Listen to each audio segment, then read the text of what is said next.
Welcome to the official YouTube channel for the Colin Cowherd podcast. Go on, hit the subscribe button. There you go, right down there. If you want to be among the first to hear my weekly takes, NFL, college football, more, right there. The other thing I wanted to kind of jump into is, I don't know why I'm so interested in this, but I am. This is kind of my thing. I talked to Dave Wanstead about this. So this is not an opinion by me. This is the truth. When Russell Wilson gets married, he doesn't have 10 players at the wedding with Ciara. He's never been wildly popular inside of his locker rooms. And he's been good.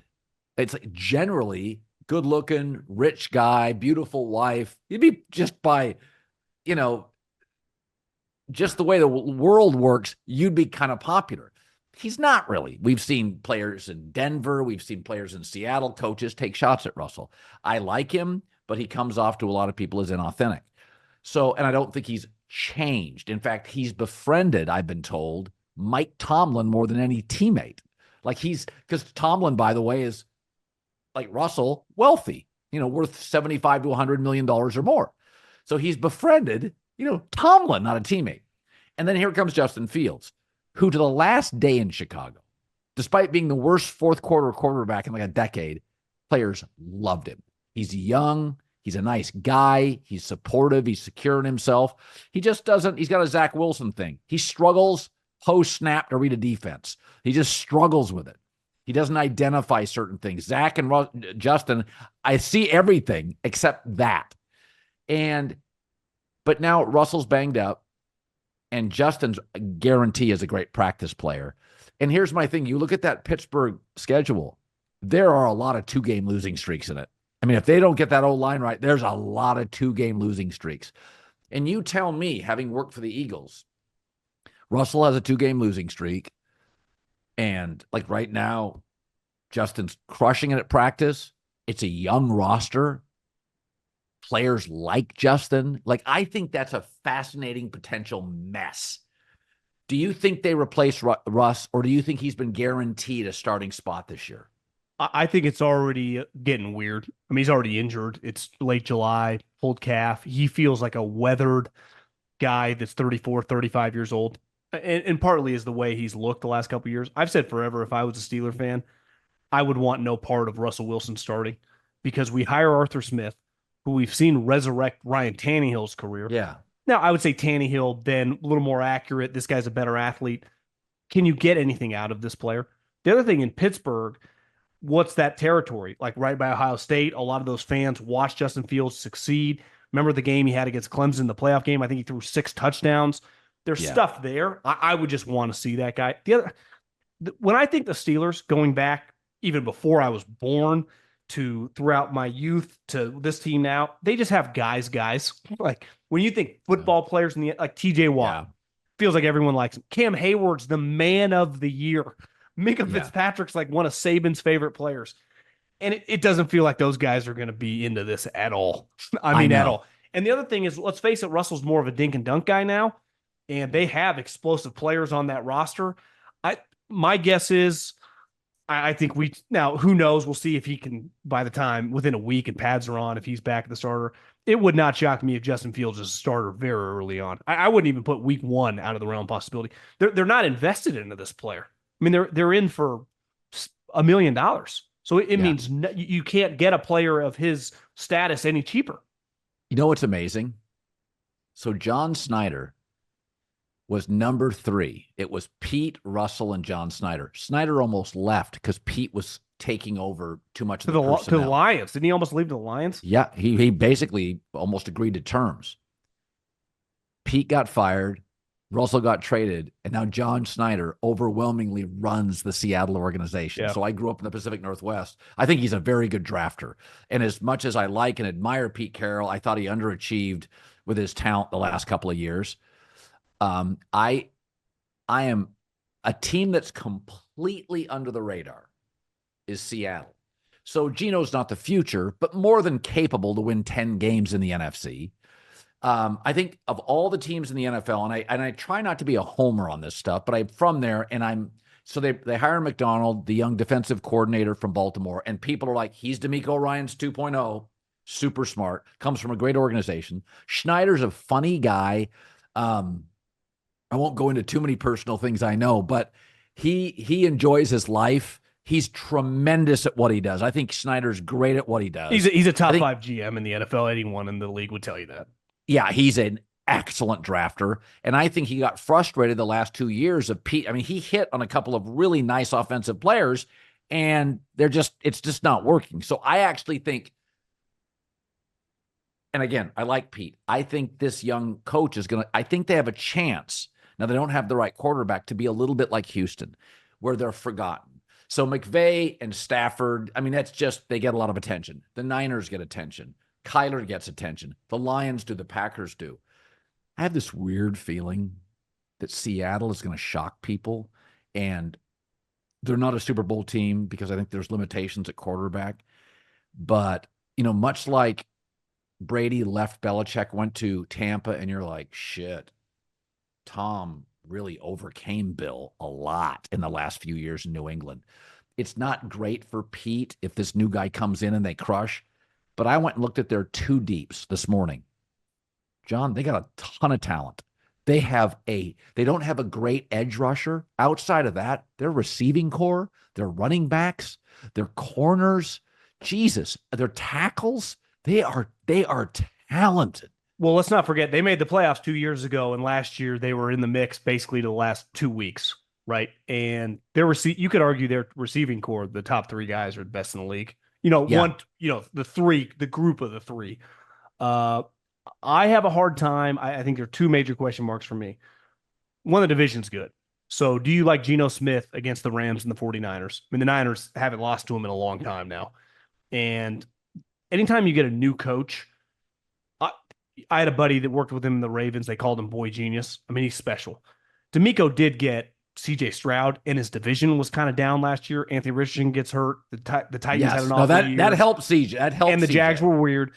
I mean, by the end of the season, even the Cardinals, if they're one of the worst teams, like if they're the worst team in the division, they're a problem. The other thing is, I always struggle with coaches. You saw this with Urban. It was a different scenario, but a guy that has 0 NFL experience. Matt Rule had 1 year as an assistant O-line coach. They were head coaches. But Ryan Grubb, who was DeBoer's right-hand guy, went with him to Alabama. Then John Schneider and McDonald offered him the job. He's never coached in the NFL. Now, he's clearly been an awesome offensive coordinator for a long time, but that's a pretty big jump. And like you said, listen, Geno's an incredible story, easy guy to root for, but I just don't like him against the Niners, and I do not like him against the Rams. Yeah. But they have the talent to win 9 games for sure. And if they're better on defense because of their offensive talent, I mean, Kenneth Walker, that guy's a baller.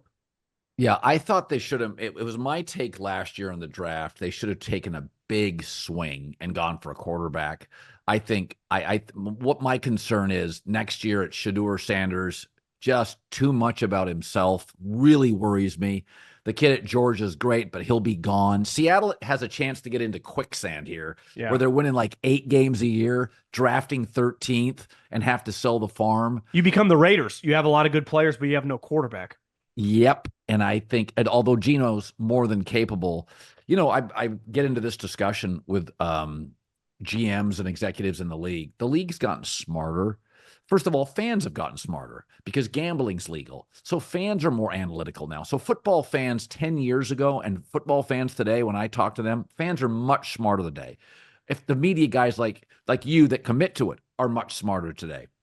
The coaching's much smarter. Belichick and Pete Carroll look outdated. Tomlin offensively, shit, how many years do you get to fix the offensive line, Mike? It's like 6.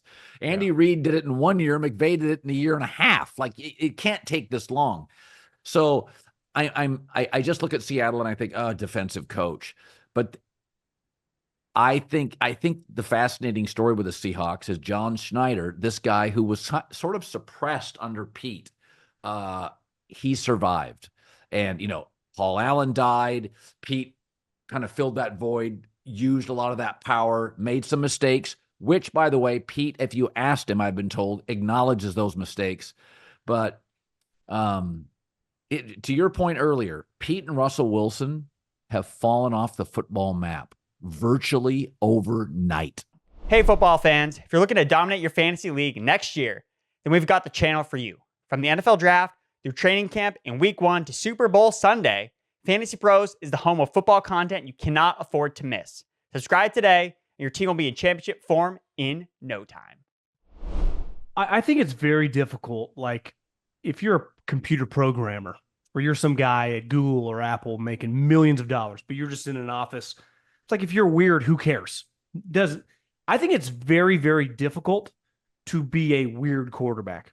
Obviously, different people have different personalities, but like, you can be a weird guard or a weird safety, but as a quarterback, you're so reliant on not just the face to the fans, to the owner, to the coach, to your teammates. It's why most guys are just pretty smooth cats. Like, they can just hit you, just go, that guy could be the CEO of a bank. He could start his own company. He could be a high school football coach. He could do whatever he wants. And with Russell, the most bizarre thing is that everywhere he's been 2 places, but they just have a lot of, like, I would say those Seattle teams, they had aggressive guys, but they're pretty authentic. Like Sherm, authentic guy. They just had a lot of just Doug Baldwin, high-level guys. And none of them they like sniffed out, like, he couldn't just be normal. Like, wouldn't give out his phone number. You got to call my people. It's like, bro, what are we talking about here? And at first I thought, is he putting on like a facade? Is he trying to be? But I really think maybe he didn't start as this person. He's morphed into this guy. But whatever it is too far gone. And I just don't think the Pittsburgh, wouldn't you say it's Pittsburgh, Ohio, the last place that type of stuff. They got Seattle, progressive, West Coast, whatever. He's the best, most talented quarterback they'd ever had, whatever. But I just think Pittsburgh, I think Justin Fields, if this injury lasts at all and Justin is just serviceable in practice, it would not shock me at all if he's the starting quarterback week 1. Would it you? No, not what really. What do they have to lose? Again, I guess it would surprise me because Russell doesn't have a history. He usually overcomes his injuries, so that would surprise me. But I do think people are just saying it's Russell's team. I think it's I've been told that he's really connected more with Tomlin than any teammate. But I also look at, I was really close to my teachers in high school. It was my football coach, my basketball coach, the women's PE coach. I was close. I had 2 or 3 really close friends. And, Russell came from, there's some Ivy League connections here. And we all kind of beat up on Russell, myself included. But, Russell just doesn't have a lot of immaturity in his DNA. He just doesn't. He's like Kirk Cousins. He feels like he was 27 going on 43. And Russell, to me, is like, he's just not one of the guys. And I feel bad for him. My son is a little bit like this. My son, he like skipped junior high. Like, he was talking politics with me when he was 13. Someday I'll write a book and put an incident that happened at his high school in Las Vegas. He was creating security systems. Some of it's intelligent. Some of it is just he's a unique kid. So I have a soft spot, that for people that just don't hang out with their age group, their peers. And sometimes I feel bad for Russell. To me, I struggle with that excuse, because wouldn't you say Tom Brady pretty early on and Peyton Manning? I mean, their maturity levels, and maybe it's just they could balance to like be one of the guys. I mean, Tom Brady was resonating with people in his locker room that were 22 when he was 44 years old. Like, you either kind of have that or you don't. And maybe that's what you're saying, is he just doesn't have that capability. You have to have that capability, though, to play that position. It's impossible to play that. Would you agree? Impossible to play that position if you can't resonate with anyone on the offensive side of the ball. It's hard. I mean, remember this. This is almost implausible.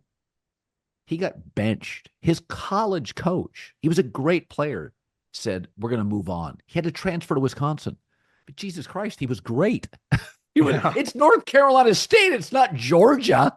North Carolina State's like, we're moving on to immobile Mike Glennon. They messed that one up. But it's interesting. I mean, there's the sign.